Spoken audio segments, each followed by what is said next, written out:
Hell, not really a place any of us want to go, but what happens if you find it by accident, and you keep going deeper oblivious of that fact? Or what if you know you're in hell, but you have to keep going forward because you have no choice? Well, that's exactly what we're going to find out in today's movie, As Above, So Below, aka if Tomb Raider was a horror movie. A 2014 found footage film, which guys, I promise I don't just cover found footage horror movies. But looking at my channel, I can kind of see why you'd assume that. But we're once again heading into the world of found footage with a movie that's received a lot of praise in the last few years, which is kind of weird because I remember this movie not being received well at all, at least when it first came out. But maybe that was just the critics, and what the hell do they know? It's been a while since I've sat down and watched this, so let's see how it holds up 12 years later? That doesn't even sound real, but whatever, let's get into it. We start off looking at Mad Eye Moody. Why are you staring at me like this, lady? I just got here. The camera turns around to our main character, Laura Croft, Scarlett. She's hoping to sneak into a secret network of caves because she believes there's important history down there. Unfortunately for her, they plan on blowing this to smithereens by sundown, so she has a very short window of time to find whatever she's looking for. She meets with a man named Riza who will be able to get her into the caves. Side note, there will be armed guards, and if they're found, they will be killed or arrested, or both. So that sounds like a fun time. They pull a table back and there's conveniently a hole that leads right to the caves. Also, Riza goes down there with her. I get that he needs to be her guide to the ruins, but if I'm being honest, I would have just waited on the surface for her to come back. This is her daddy's research, not mine. They find a place with the ancient writing and Scarlett is elated. However, she finds an indent on the wall, signifying there might be something behind it. She grabs a nail and a hammer and starts hammering into it. Riza isn't very happy about this, but she makes a good point. They're about to blow this shit up in a few minutes anyway. I doubt anyone's gonna come down here through the destruction and rubble and be like, who the f touched this wall? She makes it inside and she finds a statue creature with a bull head. On this is more ancient writing that might detail where she might go to find the Philosopher's Stone. No, not that one. Mind you, they're about to blow this place up in a few minutes, so she's gotta move quick. Riza is not about that life though and says he has a family to care for, so he leaves ahead of her. Scarlett finds exactly what piece of information she's looking for and starts to head back. She also finds a man hanging. There's a darker meaning behind this, but unfortunately no time. Boom, explosion. I feel like that's the most fitting boom I've used so far on my videos. Also, being an actor is already not an easy job, but I don't even know how I would go about doing scenes like this, especially ones that look so real. This legitimately feels like you're watching a person run through a cave that's actively exploding. I can only imagine how it felt in person. Now this is our main character, so of course she's not getting packed up this early. So she does make it out. Early. She gets to the hole they originally came through and Riza pulls her up. Riza, being the level-headed one here, says she should stop in her tracks. Anybody looking for the Philosopher's Stone on purpose is crazy and she'll wind up dead. It also seems like this is the same thing her father was looking for as well before he wound up dead. Title card. We cut to Scarlett doing an interview introducing herself and what she does for a living / has accomplished in her life. She's a professor with 2 PhDs and a master's degree. She's also around 30. Jesus. She says her dad insisted on such things, but when did she start her education? Out the womb? I guess you could do a lot in 30 years or not. I'm 26 and have done nothing. Sorry, PTSD. Anyway, behind the camera is Benji. He's doing a documentary on Scarlett's research for the Philosopher's Stone. Her father told her that the stone could turn any metal to gold and holds the key to eternal life. I mean, the gold sounds like fun, but do you really want to live forever? Yes and no? I mean, I'm immortal, so I don't have to worry about dying ever, but also have to watch everyone else I love die? I'd kinda just want them to be immortal with me. I feel like it would at least be a little more tolerable. Then Benji asks a question about her father's mental health. Side note, he killed himself. I know it's some people's jobs, but y'all be asking some of the most disrespectful shit ever to the person's face. Hey, I heard your dad was loony and offed himself. How does that make you feel? Too far? We cut to Scarlett as she gives us some more background on the stone. And apparently the guy who made the thing, shortly after he died, grave robbers tried to break in and find it, but his casket along with his wife's was empty. Ah, alluding to the idea that his creation of the Philosopher's Stone was successful. Also, did he have children? I hope not. Just granted him and his girl eternal life and dipped. It's like the opposite of a bad divorce. I'm taking your mom in the house and I'm leaving the kids. Also, this was 600 years ago, so are they possibly still alive? Would he still have the stone to this day? They actually have Nicholas Flamel's tombstone in a museum. That was the guy who allegedly created the stone. Also, he made and designed his tombstone himself? This apparently was a common thing back then, which sounds extremely morbid, just having your tombstone on standby just in case. Although it kinda makes sense. You could fuck around and catch a common cold back then and that's pretty much a death sentence. But on his tombstone, Scarlett's dad believed Nicholas gave us clues to where you could find the stone. I never understood this type of thing. A person finding or creating something so powerful and ethereal just for them to leave a paper trail for other people to find it? Dude must have been really nice, because if it was up to me, this thing would have stayed a family heirloom, passed down from generation to generation. Ain't nobody getting their hands on this. Maybe I'm the problem. But the creature with the bull's head that Scarlett found out in those caves was called the Rose Key. This could be used to decipher the symbols on the tombstone. However, it's in a language that she doesn't speak, but she knows a person who does. Ah, sounds like another character introduction. But first, we're going to church. Not me though, I'd probably light on fire if I stepped foot in there. But she's here to find a guy named George, who apparently breaks into places and fixes things. You know what? Good for him. We all gotta pass our time on Earth somehow. Just imagine your refrigerator is broken and you wake up with it completely fixed and a note that says George was here. Wait a minute, my name's Darren.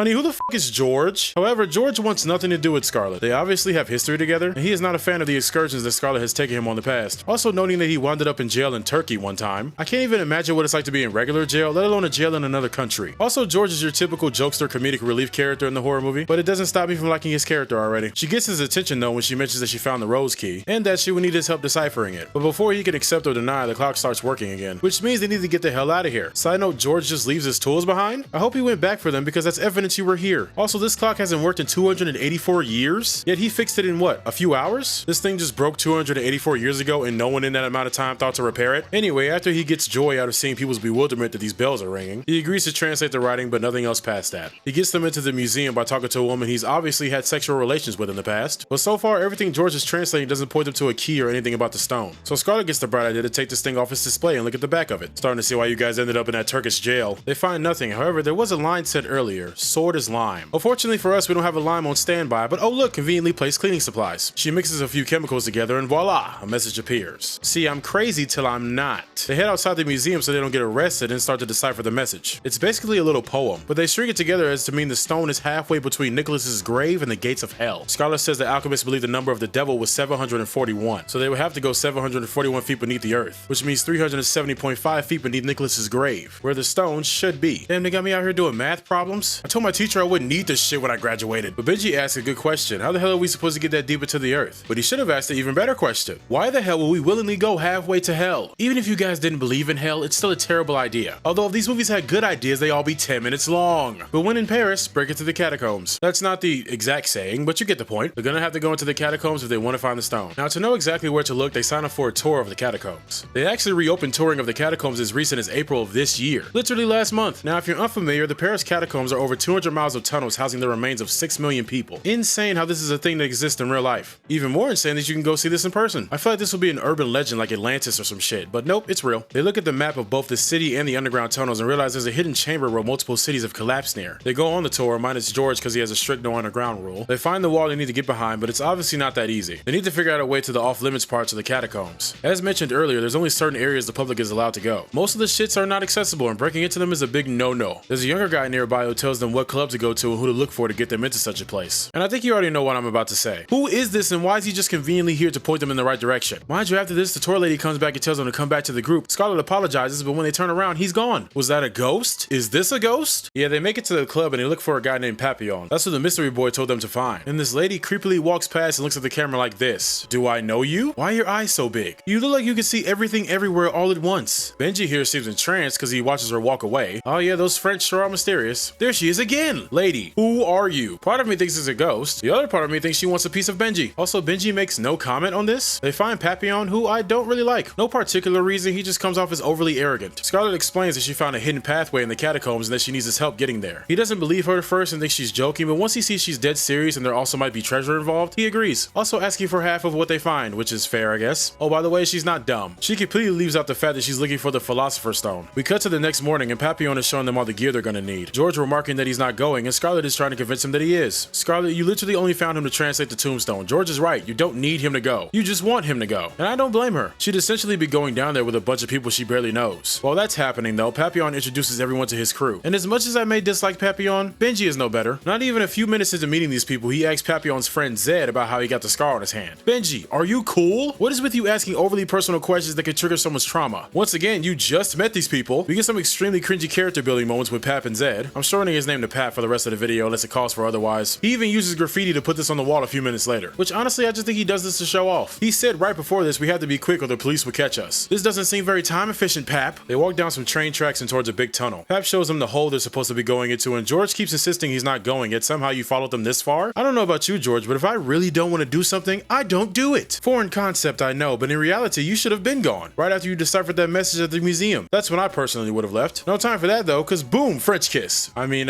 police. Something is wrong with me. No, I legitimately need you guys to see how hard Pap gets tackled by this cop.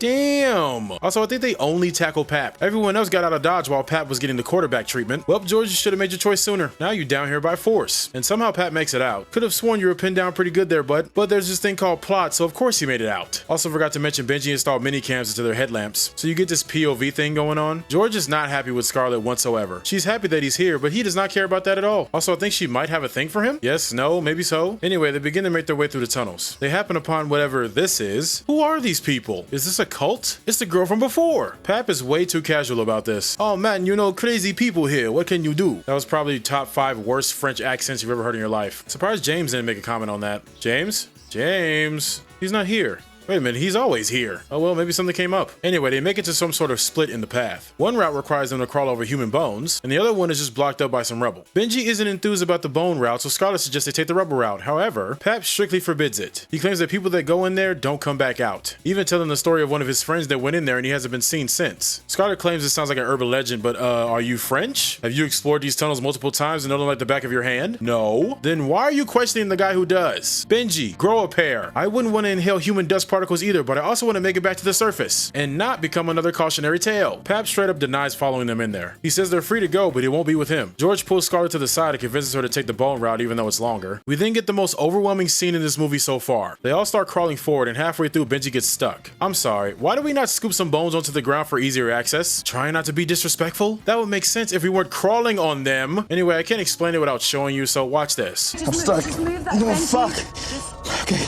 Okay. No, I can't breathe. I hated every minute of this. Keep in mind, Scarlet apologized to Benji right before this, because she knew how reluctant he was to enter this crawl space to begin with. But Scarlet gives the most insincere apologies ever. You're not sorry. You just want to find that damn stone. Also, Benji is making this worse for himself. Scarlet told him multiple times to calm down. Instead, he just starts freaking out even more. But I don't blame him, because I'd honestly do the same thing in this situation. I'm severely claustrophobic, and this would send me up a wall. He does eventually get unstuck by digging some bones out, like I said they should have done before. And on top of that, this hole starts to collapse onto itself. And Benji has to hurry up and speed crawl to his best ability to not get crushed. He makes it out and they get to the other side and they're in the exact same room. That's a little peculiar. They wonder if they went into a big circle and everyone starts asking Pat what's going on. Benji gets pissed and starts grabbing him and yelling, "Benji, I promise you beating the tour guide's ass will not get you out of here quicker." Also, Pap is very confused. He even shows them the map and says the way they took should not have led them back here. So this is physically impossible. That's always great to hear. Well, I guess we gotta take the rubble way after all. They find Pap's tag on the wall, though he claims he's never been this way ever. Someone or something is messing with him. Speak of the devil, they hear a phone ringing in the distance. According to Pap, the phone companies in the area used to run phone lines down here, but 15 years ago they came down and took everything out. So once again, something that should be impossible is just casually happening right in front of them. They move forward and find the spot that George had mentioned earlier about those cities collapsing. Hundreds of people dying at once. They turn the corner and, yeah, they find a piano just chilling here. George walks up to it and claims when he was little he had a piano just like this one. Him and his brother only knew one song. However, they never could finish playing it because the A4 key was broken. Well, I'm sure that also wouldn't be true here. Oh, you gotta be fucking kidding me. George does ask, "What's going on?" but he's a little too calm for me. Like, we just found the literal piano from your childhood home. I would be tripping balls right now. The phone starts to ring again, and this time Scarlet goes towards it, leaving everyone behind. They scurry after her, and eventually they do find it. Scarlet picks it up, and a groggy, distorted voice answers. Hello? Why would you talk to me, Scarlet? She hangs it up, and when things couldn't get any weirder, someone off camera says, "Shouldn't be here." Turns out to be a guy named Latope, that friend that Pat mentioned earlier that went in here and never came out. They're all shocked, but even funnier, Pap here is played by a legitimate French actor, but he says to him, "I thought you were dead." and it's the most American I've heard him sound all movie. He says to them, "You never came to look for me." Which in their defense, Latope, they would have probably disappeared as well. He just automatically knows they're looking for a way out and tells them to follow him, but simultaneously teleports 10 feet ahead of them. That's not a fucking person. That's a ghost. You are following a dead man right now. Even Benji is like, "How did you get up there so fast?" They follow behind Latope. Well, as fast as you can follow behind someone with teleportation powers. Mind you, the ceiling is close to caving in, so they gotta move quickly. Latope also says something very important, but the group doesn't understand. The only way out is down. What? The way he says this is so funny to me. Dude, I think I'm pregnant. What? I found out my mom was an ostrich this whole time. What? Mitochondria is the powerhouse of the cell. What? Anyway, they follow him to some boarded up hole and it looks like they gotta head down there somehow. I hadn't seen this in so long, so my dumbass thought they were gonna jump, but nope, they have harnesses. Halfway down, George gets stuck, and while Benji is making his way down, something breaks and he comes sliding down, getting rope burn all up his shit. Poor Benji. I would say this is karma for being an intrusive asshole, but I don't know. Asking super personal questions doesn't really justify almost being crushed and scraping layers of skin off both your hands. He still kinda annoys me a little. They continue forward, and this next scene tripped me the hell out. As George and Scarlett are talking, he slips into the water, and the soundscape changes to if they're submerged in water.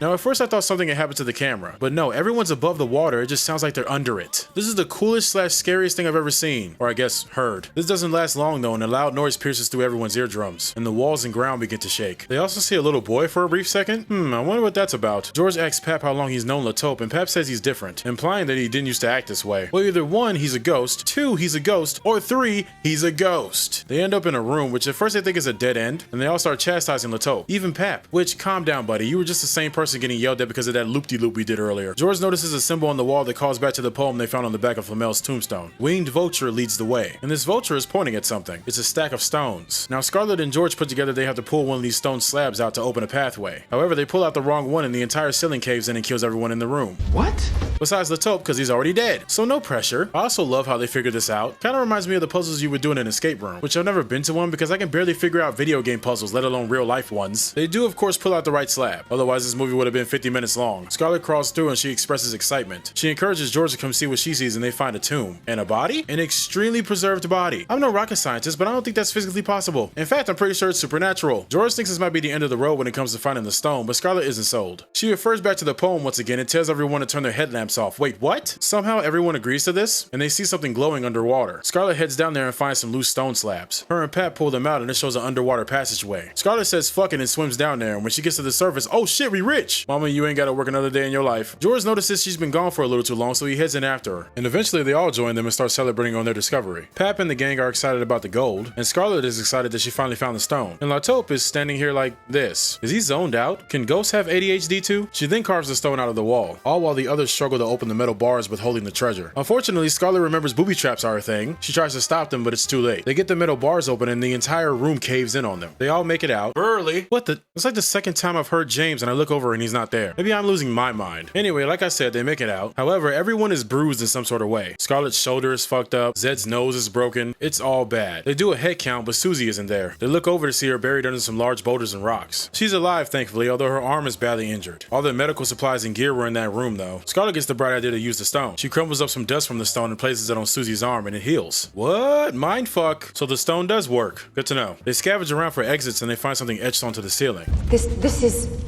as above, so below. Roll credits? So if there's a door depicted on the ceiling, then there must be an actual door on the floor. Pap says they're at the bottom of the catacombs, so there's no way that's possible. But if we've learned anything in this movie, anything is possible. Scarlett grabs a rock and starts beating the floor in. The water pours through, signifying an entryway. She grabs a rope and makes her way down, and what do you know, there's actually a path down there. They find a crawl space, and the message at the top of it reads, Abandon all hope, ye who enter here. According to mythology, that's the message you would see over the gates of hell. So there's a good chance ice cream won't be at the end of this tunnel. They get to the other side and it's the exact same room they were in above that collapsed. However, everything is wrong. It's all backwards, everything's on the opposite side. They find the same hole they swam through before and go back through it. Although this time they hear cries and wails. The camera starts to cut in and out, but they make it to the surface. Now a couple of things are wrong this time around. Number one, the preserved body from before is now decayed. And number two, Latope is over in the corner sounding like me when I have an asthma attack. Now if we were officially in a version of hell, then I'd assume this version of Latope won't be so friendly this time around. Oh wait, that answers my question. Yeah, he picks up Susie and slams her down and proceeds to bash her skull in, instantly killing her. R.I.P. Susie. I mean, honestly, they told her a million times to not get close to him, but she didn't listen. Pap is distraught and begs Scarlett to use the stone on her. But according to her, it doesn't bring back the dead. What is the point of this thing then? It's supposed to bring fortune and eternal life. You mean to tell me I still get hurt even with this thing in my vicinity? It doesn't cast a protective eternal life bubble around everyone near it? Also, if you have to scrape off parts of the stone to heal wounds, does that mean it can eventually run out? Or does it stay in shape no matter how many times you scrape at it? I'm suing for false advertisement. Well, Susie's dead and they gotta keep moving forward. They head through the passageway from before and around the corner there's a noose hanging up. Scarlett is taken aback and turns to look at George, but when she turns back around it's gone. They move forward once more and they're pretty much traversing the mirror image of the path they took before, and somehow they're still going deeper. They hook up their harnesses once again and everyone starts to make their way down. Everyone but Benji, who's still up top getting ready to come down. Why was he not the first person to go down? We remember what happened last time, right? Anyway, he's about to make his way down and Scarlett checks on him and it's the girl from before. Benji, being a black man, however, does the whitest thing he's done all movie.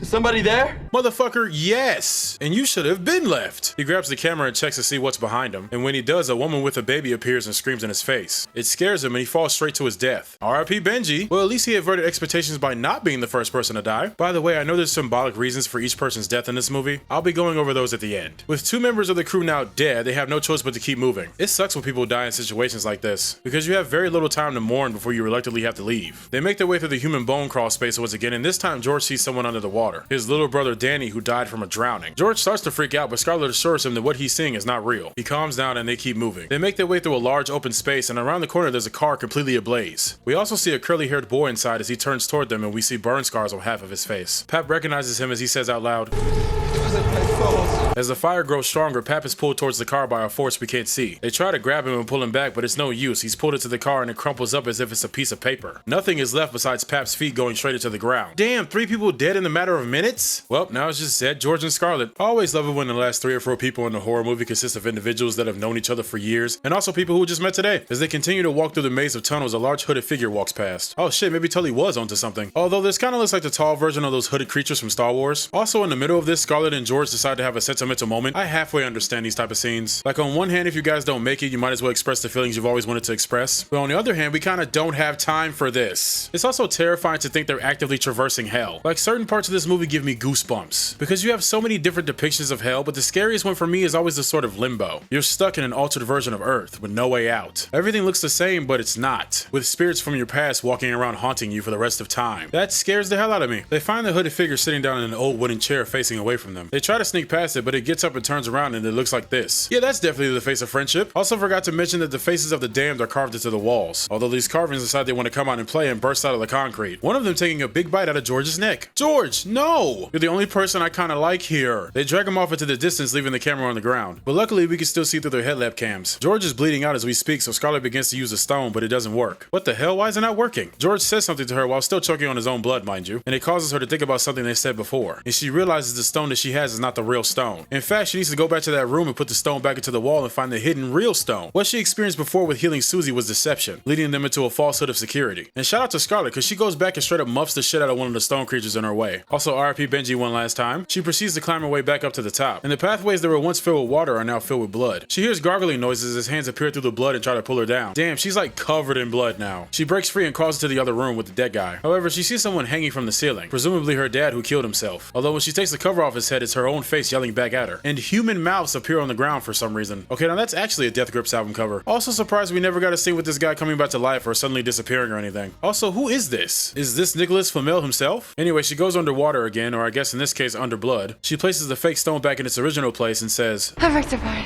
She wipes off the dust on the shiny piece of the wall and catches her own reflection, and she realizes what she must do. We cut back to Zed and George, and the hooded figure is back, and this time he has friends. Zed thinks fast and drags George away to a safer spot. Back to Scarlett, she turns around and heads back, but this time it's different. The hands in the blood disappear, and she finds her dad once again, but this time she embraces him. She says she's sorry for not answering his call the night he killed himself. She didn't know how much pain he was in. He disappears and she continues forward. She grabs the camera and knocks another one of the stone creatures out. Damn, she is not playing today. She makes it back to Zed and George, and Zed asks if she found the stone. She says yes. She then proceeds to completely heal George's neck wound. Now remember, she didn't physically find the stone. She rectified her sins, her regrets. She didn't pick up the phone the night her dad died, and that's haunted her for years. Once George awakes, they find a hole going straight down. They don't have time to get gear and climb down it, so Scarlett says they need to jump. But before that, they all need to rectify. George keeps seeing his brother Danny. Why? His brother's leg got stuck, but along the way he got lost and his brother drowned waiting for him. Zed? Well, he has a child. He knows of him, yet he denies the boy's existence. They all grab each other's hands, and on the count of 3 they jump. They make it to a manhole. They try to pull up, but remember, as above so below. They push down instead, and it leads them back to the city. They have to go up by climbing down. They all make it out and they hug each other. Zed walks off into the distance, hopefully to find the son he's been neglecting, and Scarlett and George both hug. The scene then cuts to the interview we saw with Scarlett at the beginning of the movie, saying she's not doing this for treasure. She doesn't care about the financial gain. She's doing this for the importance of history and the truth, and hopefully to prove that her father wasn't crazy and was misunderstood. And the movie cuts to black, and that, my friends, is as above, so below. Now let's go over what all of this means. Taupe was dead the entire time, as I figured. He represented the manifestation of guilt or even a vengeful spirit. Pap and Susie both abandoned him down here, hence why he said what he said when he first saw them. This version of the Taupe was more so a lost spirit in limbo, but when they enter through the gates of hell, remember everything is mirrored. So that version of the Taupe was more aggressive and more resentful. Maybe if Susie had rectified in that moment, she may not have been killed, but we'll never know. Pap Papillon's death is signified with the boy in the burning car, which I believe is his friend or maybe even brother. They got into a car crash while Pat was driving and the boy didn't make it out. Also just realized that's the same guy we saw earlier in the movie, the one who told Scarlett to go look for Papillon in the first place. Benji's death is a little more confusing for me. It most likely represents lust, as he couldn't take his eyes off the mysterious woman he saw in the club last night, and eventually in the catacombs. But I wonder what the baby was about. Maybe symbolizing a woman he wronged in the past? Or maybe it symbolizes his lack of commitment. He would only want sexual favors from this woman, but anything deeper and he's out. It's a lot of different theories out there about this movie, and I love that. I love when a movie does a good job of leaving things up for interpretation. Some forms of media that do this say certain things are up for interpretation, but it's just an excuse because people pointed out a bunch of things that make no sense. Stranger Things. Sorry, something was in my throat. I think it's an important lesson to eternally rectify and talk to your inner self about the things you might regret in life. Was it your fault, or was it out of your control? And even though you're aware of that fact, you still can't forgive yourself for what happened. You shouldn't be so hard on yourself. Life works in mysterious ways. I agree. What the? James, you're back. I never left. Are you feeling okay? What? But you were... nothing. Just good to have you back, buddy. Alright, whatever you say, weirdo. Anyway, have you seen As Above, So Below? If so, let me know what you think about it down in the comments below. No pun intended. If not, give it a watch for sure. I know this is a lot of people's favorite. And shout out to CartoonFan496, Moon's Trans Clock, Dill_Pickle33, I love that, Composer-Winslow, and Speedy Maz. Hopefully I pronounced that right. Thank you for being my first 5 members of the channel. I highly appreciate your support. My name is Greaves, and as always, I will see you guys in the next one. Peace.